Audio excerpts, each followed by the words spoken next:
Welcome to the Community Forum. My name is John Guglieltino, and I'm your host. This evening we're going to be talking about a subject that's dear to my heart. That is the Kiwanis Club of Danbury, of which I've been a member for eons. I won't say how long. And with me this evening is Foster Crawford. He's the current president of the Kiwanis. So I want to welcome you to the show.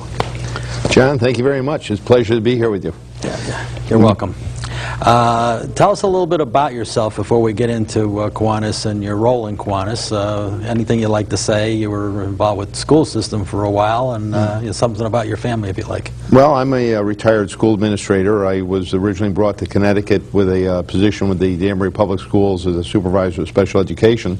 And from there, I went off to Waterbury and spent almost a decade as assistant superintendent of schools there. And then wrapped up my career down Darien and Stamford. And now I'm a retired educator and actively involved. I have a business that I run on Crawford Education Group, where I consult with schools. And my love really is Kiwanis, because it gives us a chance to give back to the community. And there are just so many needs out there, and it's such a pleasure when you fulfill some of the desires of our young people and help them to help themselves and to become better people and to help create a better community. Okay. And a little bit about your family, maybe? Or? Well, my wife Kathy is a teacher. She's working at Ellsworth School this year, and I have 3 children that are in the area. So all grown and grown and with grandchildren. So. Oh, okay. So they're all a little bit along. Okay. Now, what is Kiwanis? Well, Kiwanis is a service club. It's a group of men and women who have banded together with the purpose of helping to improve our communities, one community and one child at a time. Our major focus is on children and helping children in their communities to grow and prosper. To that end, we are very active with the youth movement. We have leadership programs that include the Key Clubs. In fact, in the Danbury area, we have a Key Club in almost all of the contiguous towns. The Danbury Kiwanis really is a regional club because our members really come from all of those communities as well as Danbury proper. We have Key Clubs right now in New Milford, New Fairfield, Bethel, Brookfield, Danbury, and Ridgefield. So we're sponsoring 6 clubs, and sometimes the kids put us to shame because the service projects that they do frequently provide many more hours to their school community and to the region than our adults do. But it's through our sponsorship of those clubs and guidance. Encouragement that we are able to bring them along. Now, I was going to ask you what Kiwanis means, but there's varying variations of it. But I remember from an old manual that I read when I was a young member and had some hair, that Kiwanis means making happy noise.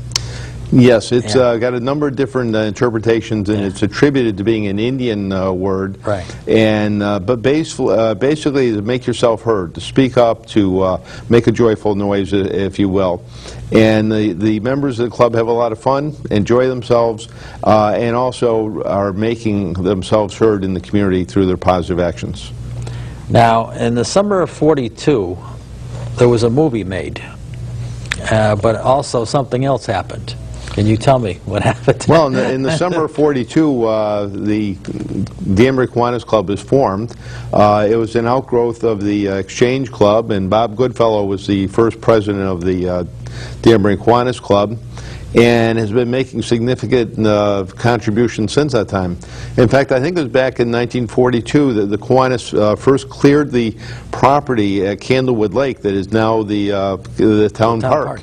So the Kiwanis Club made a major contribution at that time and has continued to be identified and worked along with the town park. Right. Now, who can join Kiwanis? Is there any age limitations or? It's an adult program, so it's post-high school, and it's open to men and women of all nationalities, races. It's not limited in any way with that regard. People that join the club do need to be sponsored by a member that's in the club. and the board of directors approves the appointment of people to the club. But we really are looking for more and more people to join, because with each person that comes to the club, they add a new flavor, new creativity, new energy, and ideas that sometimes take things that we've been doing and revolutionize them and make them brand new again, and help us to continue with our mission. Right now, well, where does it meet? And roughly the day, you can say where it meets in the day of the... Well, we have a meeting almost every Tuesday at 12:15 at Chuck's Steakhouse down on Seeger Street. Right. And we meet until 1:30, and at 1:30 we promptly end, because we know that most of the people are working in businesses and need to get out. And we have a new initiative that we're doing this year that we're calling the Witchers Initiative, because there are people who can't get out for a luncheon meeting. And one of our past members who's deceased contributed a great deal to us, and he had his own supermarket and was unable to make the luncheon meetings. But he made our board meetings and our service projects and a lot of other things. And so we're reaching out to potential members who, even though they can't come to the luncheon meeting, can fulfill that obligation in other ways, as well as joining some of the social events that the club hosts. So you're basically adding members, but I guess membership is a year-round thing. But right now, there's like an attendance contest, which is well attended. You have all the service clubs in the area do them, one variety or another. But we're having some extra fun, I guess. Right? We're having a lot of fun right now. We've got two young captains. Maura Newell Wan, an architect in town, who's one captain, and Paul Queso, landscaper from Bethel, who's the other captain.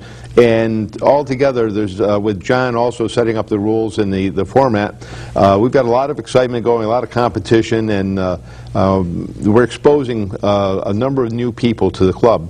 And we're in somewhat of a growth spurt. We've had, over the last several months, pretty much new members joining at each of our board meetings being approved, and we look for that to continue for the near future.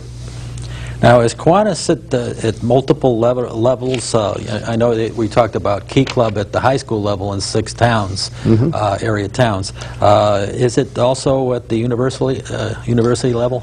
We're in the process of working with students at Western Connecticut State University to initiate a Circle K International, and that's a university-level program, which is like the Kiwanis as adults, the Key Club as the high school. It's a service organization that focuses on service both to the school community at the university as well as the community that the university is hosted by. And we hope to have that up and running during the course of this year. Okay, that's great. What are some of the projects? Maybe we can go on a calendar year basis. You know, starting in October, we can run through the entire year, what you do in what month. Now, you know, starting with October, it's more of a planning month, or? We start our annual year in October, our administrative year, and we've just finished Halloween on the Green, where the Kiwanis Club is one of the major sponsors of the event, and we had approximately 400 youngsters that came out in costumes and competed for prizes, and we had our Key Club's members were there. They were assisting with everything from pumpkin decoration to giving out free popcorn. And we have a reading awareness program, so we had Key Clubbers helping to give out free reading books to the youngsters that were there. So that's just an example of one of the activities we do, and that was in October. Right. When we move into November, December, we do a toy collection, and then we take those toys and we give them to Danbury Hospital for use in their pediatric ward. Or we also go to some of the other community agencies that have children throughout the year and through the holidays, and provide some of the toys to them. Then we have the poinsettia sale. We have a fundraiser that we do this time of year, which is a poinsettia sale, and the income from that is put into our charitable account. We separate our funding. The members pay for their own expenses of joining and meals and activities of that sort, but the fundraising account goes 100% back into the community through service to the children. Okay. So after the Christmas, you have a Christmas party in December. After that, what do we do when we go into January? Is that a planning month? One of the things that we do is we're involved with reading awareness. And this year we're looking at a new program that we're hoping to launch called Bringing Up Grades. And this program is focused on elementary students. And it's an incentive program where we're able to work with children who need to improve their grades and to offer recognition, rewards, and highlight achievement for them. And we already have a target school that we're discussing starting this program with. And if it's successful after we pilot it, then it might be something we could expand to a number of schools, encouraging those kids who don't automatically have good grades to be encouraged and supported in their quest for improving their academic abilities. Now, in the spring, we have a major fundraiser. We spend the greater part of February and March getting ready for that, and that's our breakfast. Yes, the Kiwanis for Kids breakfast. In fact, we put together a program. We have a program book that we use that has both advertising and information in it from about the club, about the key clubs, about the various service projects, and information about joining. And we have advertisers. In fact, we've been blessed by the many advertisers that have served as major corporate sponsors and as advertisers who have placed ads in the booklet. While we're at that breakfast, we usually give out $6,000 to $7,000 in scholarships to students from the area towns. And hopefully we're going to increase that as we go along. We're looking to increasing that, and we're also, that fundraising from there also helps us to support the other kinds of programs that we do out throughout the year. And there are just so many programs that whenever anybody asks what Kiwanis does, sometimes we kind of get at a loss for it, because there are just so many things. In fact, I have a whole page full of things here, so I'm not going to bother reading them all off. But we hit the high points on the... Between, like at Christmas time, we're help the Salvation Army with bell ringing. Right, that's true. We do training of the Key Club's youngsters. We sponsor a Little League team. We have bicycle safety at Danbury Day at the hospital this past year. We gave out 200 helmets to youngsters that came through, and the Key Clubbers helped us fit the kids to the right size helmet for the right child, because it's just so important that little kids are sort of like darts, that their heads are actually a little bit bigger than their bodies, and when they fall off a bicycle or something, they go head first, and there are more head injuries. And Kiwanis has been a leader in trying to prevent trauma to youngsters, and the Bicycle Safety Initiative is one of our major efforts to do that. And don't forget, you gave Danbury Youth Services helmets also for the Earn a Bike program. Danbury Youth Services has a wonderful Earn a Bike program that's used to as an incentive for the youngsters to continue to improve and to mature. And I think we provided 50 helmets this year to the Danbury Youth Services. So that's just an example of some of the things that we do, and on an ongoing basis. We're providing books to agencies and children to read, just almost on an endless list. Part of the, I guess, is a good segue in now talking about your red jacket, because we are dedicated to doing things for kids. The entire New England district years ago set up and did something, and you might want to talk about the KPTI program. The Red Jacket is a recognition of donations made to the Kiwanis Pediatric Trauma Institute. And this institute, located in Boston. This institute at Tufts University in Boston has been for a number of years now a major leader in researching how to care for a youngster when they've been injured in a traumatic event. Historically, there was very little research in pediatric trauma. And when you come into an emergency room nowadays, you will see many of the adopted techniques and practices that have come out of the research from the Kiwanis Pediatric Trauma Institute, because they've disseminated from the research the size of the needles, the amount of medication they give. They've helped manufacturers produce smaller casts and materials that are used in the emergency treatment. And this has been a major contribution to children having successful treatments when they have a serious injury and have to go to an emergency room. To a lesser extent, there's been mimicking of the program and supported by Kiwanis also at Hartford Hospital, I believe. Yes, there have been a number of places. In fact, there's a possibility that the New England District of Kiwanis has offered this program up as a model that Kiwanis International may accept to go nationally as a national project rather than just a New England District project. That's great. And that's from the periodic get-togethers. There's the New England District, and then there's a national convention and an international one. That's another activity during the course of the year. Right. When I talk about the New England District, you know, it's an interesting thing. We have all the New England states as part of the Kiwanis, but we also have Bermuda, which is put together with the Kiwanis. So when we do a interclub, every so often we have to go off to Bermuda in order to check out our brother Kiwanians. Well, there's some people down south of us that think that New England is sort of like Bermuda. But it's a good place to visit anyway. And are you planning any new projects? Yes. The Bringing Up Grades and the Circle K International are both things that we haven't done previously, and we're looking at starting those up during this academic year. And so we're hopeful to get these off to a start.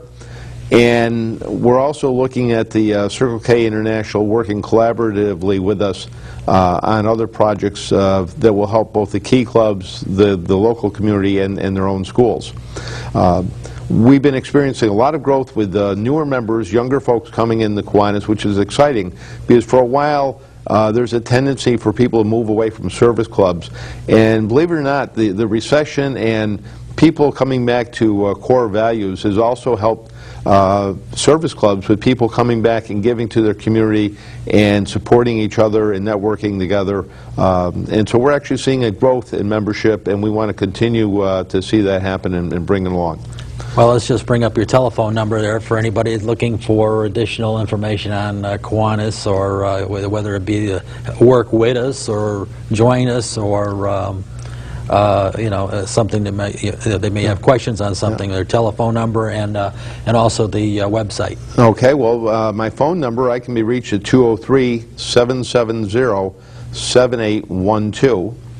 That was 203-770-7812.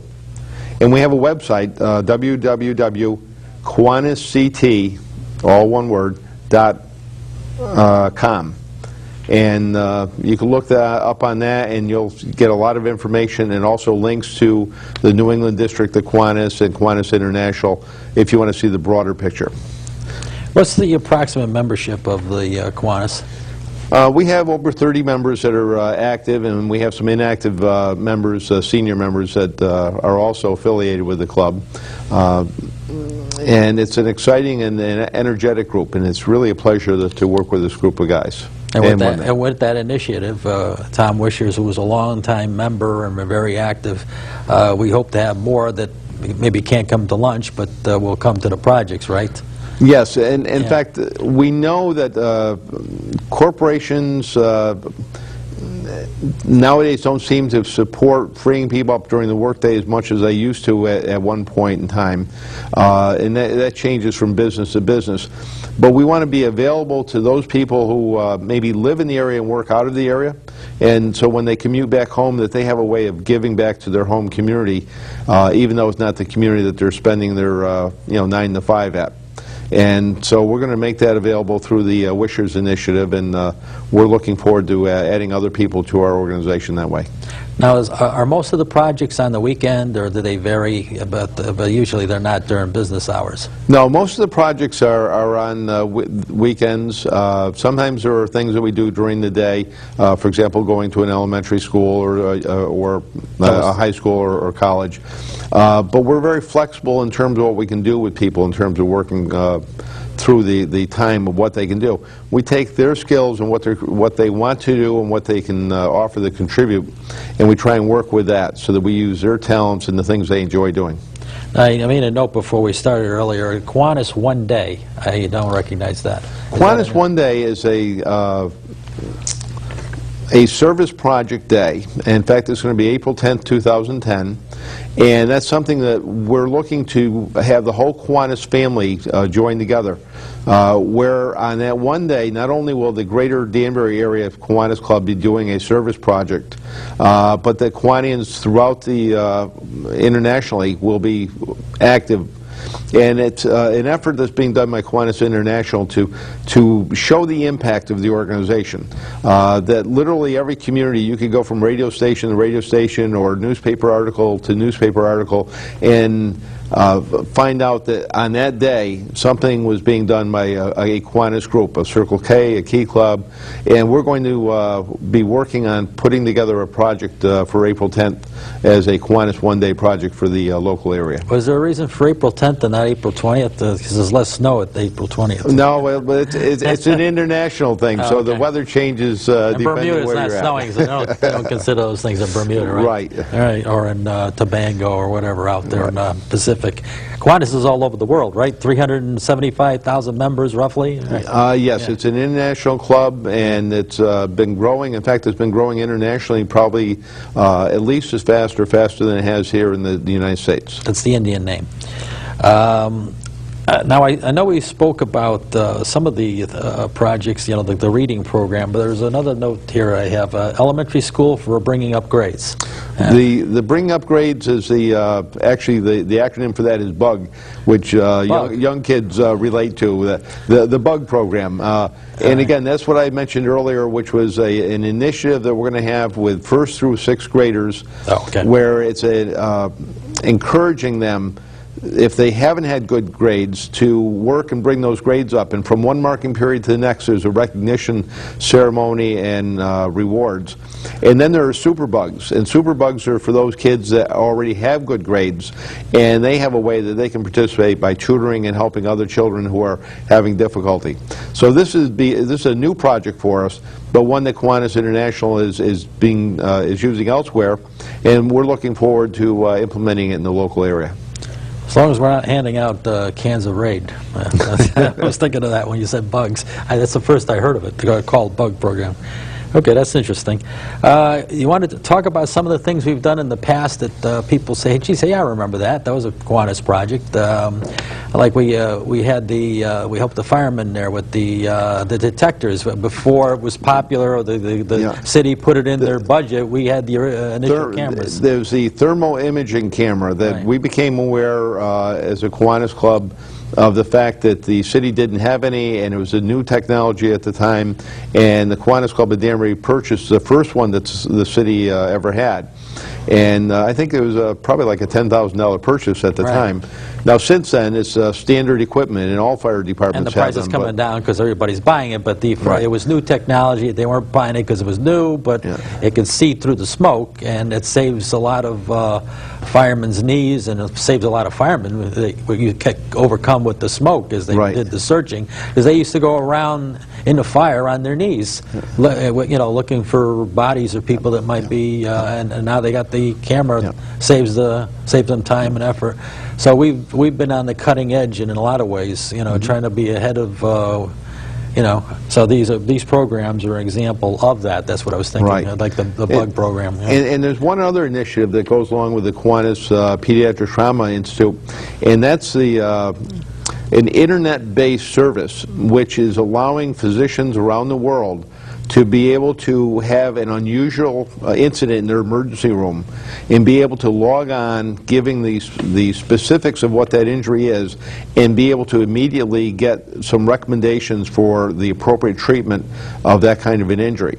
Now, this is the latest of the initiatives by the New England District and the Kiwanis Pediatric Trauma Center, but this is actually taking this New England District research and having a whole different way of disseminating it, and disseminating it in a fashion that can actually be used at the moment of need in an emergency room, where there's a place that a physician can turn to find out who else has had this kind of a problem and how did they deal with it.